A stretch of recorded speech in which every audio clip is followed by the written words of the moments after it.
여러분 안녕하십니까?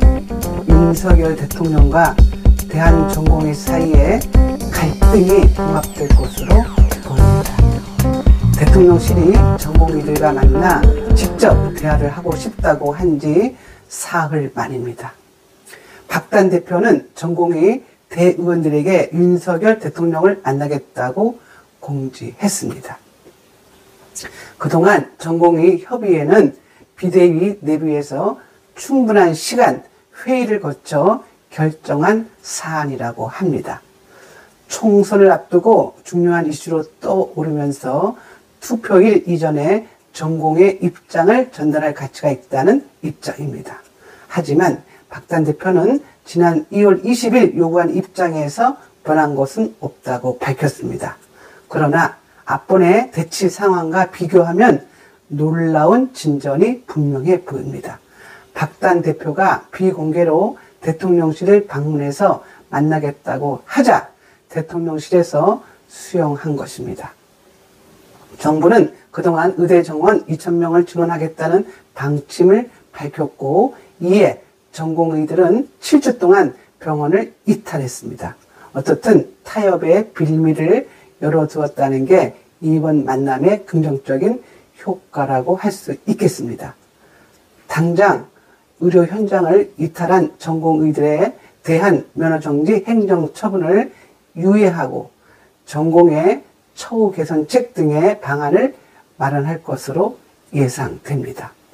한편 전공의나 의대생들이 신청한 의대 증원 집행정지 신청에 대해 재판부는 전공의나 의대생이 처분의 직접적 이해 당사자가 아니라며 세 번째 기각했습니다.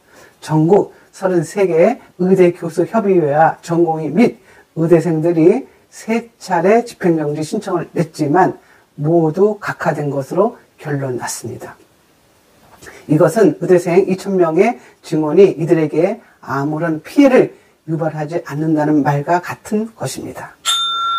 법원에 따르면 의대생 증원 집행정지 신청은 그 신청의 당사자가 제3자에 불과해서 신청인 자격이 없다고 판단한 것입니다.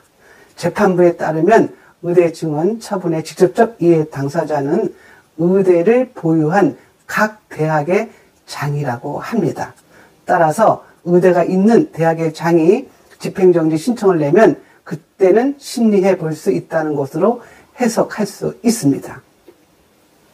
윤석열 대통령은 의대 증원 숫자는 양보하지 않고 의대 증원 1년 유예는 받아들일 수 있다는 입장이라고 합니다.